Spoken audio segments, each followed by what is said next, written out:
So hi guys, welcome sa aking YouTube channel. Dito nagtuturo ako ng mga tips and ideas about sa paggagawa ko ng content dito sa Facebook. Kung napapansin nyo sa inyong screen, may policy issue tayo na dalawa, no? Limited originality of content at unoriginal content. Pag-usapan natin to, ito ay naging clear, no? Itong year na to, 2024, July 28, naging clear to. Nagkaroon na siya ng green. Lahat yan, nag-green lahat yan. So pag-usapan natin to at let's go.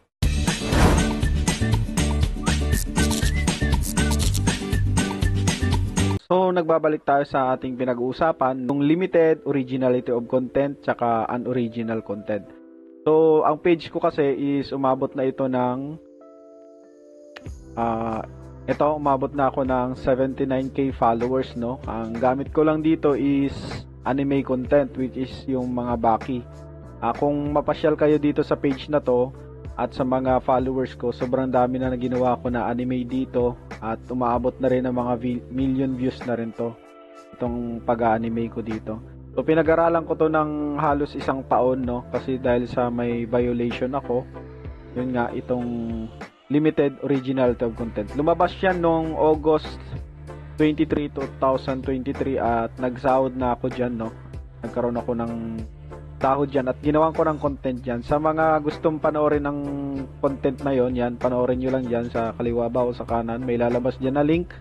Click nyo na lang yung link na yan at madediretso kayo sa aking page. Kung walang link dyan, ilalagay ko lang din yung mga video dyan, no? Yung video mismo sa screen. Click nyo na lang yan at mapupunta kayo sa sahod ko na to. So, sa video na to, pag-uusapan lang natin dito is yung policy issue na limited originality of content. Yan nga yung sa thumbnail natin. At ikikwento ko lang sa inyo ng konti, no? Ang nangyari sa page ko na to, nagkaroon to ng violation noong 2023 August, no?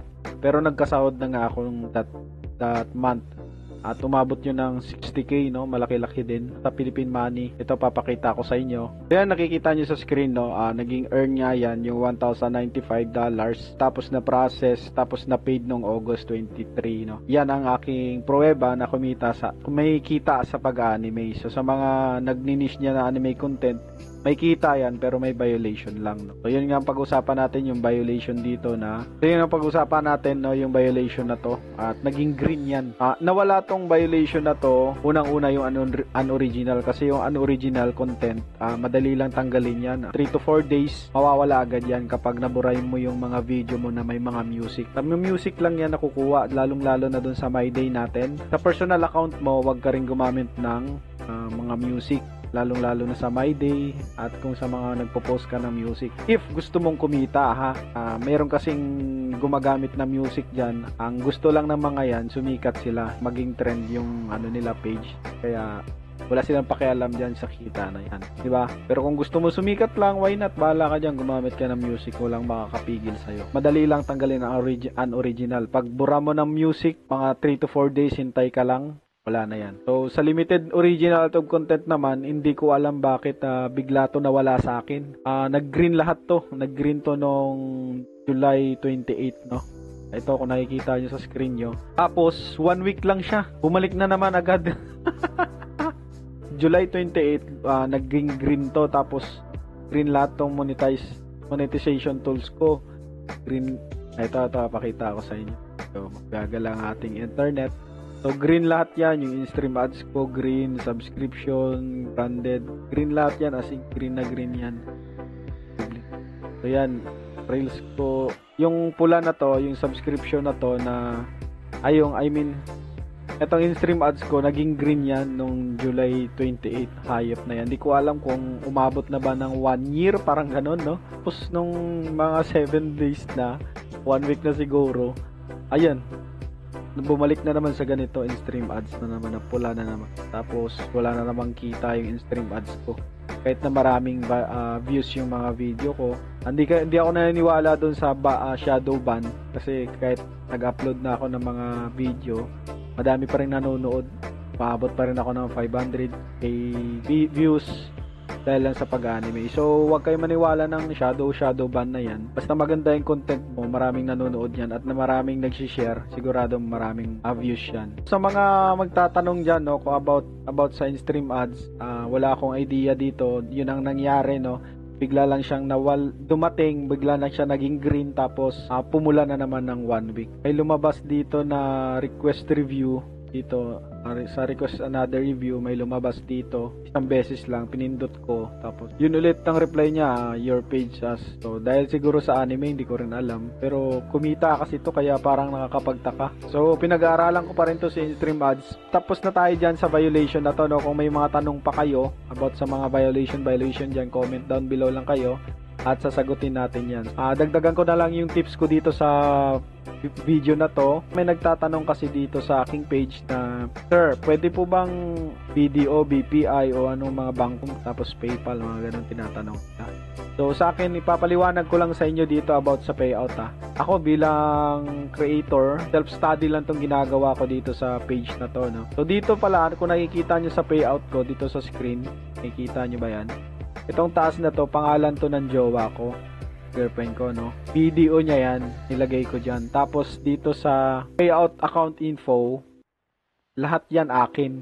Itong sa payout account info pala, akin to, yung phone number tsaka email. Dito naman sa payout account owner, pangalan ng girlfriend ko nilagay ko kasi nga siya ang nakapangalan dun sa BDO. Tapos birthday niya, tapos address nila. Tapos dito sa may payout method, binago ko yan. Ngayon kasi ginawa ko siyang BPI, no? Sa mga hindi nakakaalam, pwede kayo magpalit dito sa payout method. Hindi ko lang mapalitan at magpakita sa inyo kasi naka-update na to, kaya hindi ko na pwedeng i-update kasi may kita akong kukunin ngayong buwan. Kaya ayoko na siyang galawin kasi kumikita na tong bank na to. BPI to, yan sa mismong pangalan ko na nakalagay, no? So tingnan nyo, BDO tsaka BPI pwede.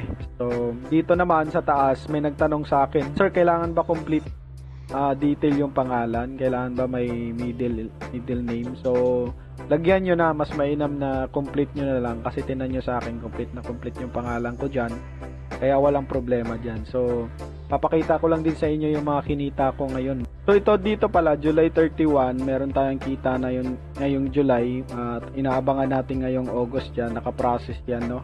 Bali $64 yan ang kikitain natin.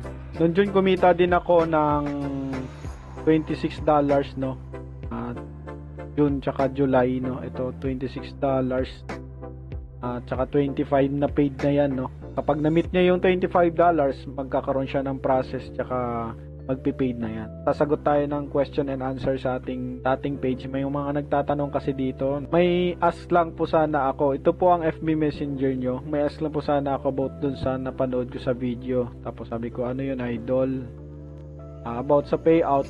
Napanood ko kasi sa video mo, meron na po kasi yung statement and remittance na sensimita sa Gmail ko. So, ang tanong niya dito sa akin is, bakit wala pa daw yung pera na pumasok sa bangko pero dito naka-paid. So malaking problema to, no? Sa akin kasi parang halos 3 to 4 days lang pumasok na agad sa bangko ko. Sa kanya paid na, hindi pa daw pumapasok sa bangko. Yun ang problema niya. So meron na rin siyang remittance tapos hindi pa nakapasok sa bangko. So malaking malaking katanungan to kay Meta, bakit wala pa sa bangko niya. Nag-paid na dito tapos sa bangko wala pa. So wala akong idea sa ganon. At sabi ko sa kanya, abang-abangan niya na lang hanggang August 15. So hanggang dito na lang ang aking tips and ideas. Salamat sa panonood sa akin dito sa YouTube. At kung may katanungan kayo, tanong kayo dyan, comment lang kayo at sasagutin natin yan hanggat sa ating makakaya. Salamat sa followers natin, no, sa Facebook, no, Coco TV and Friends. 79k followers na tayo. Padami na sana umabot na ng 100k. Salamat and God bless.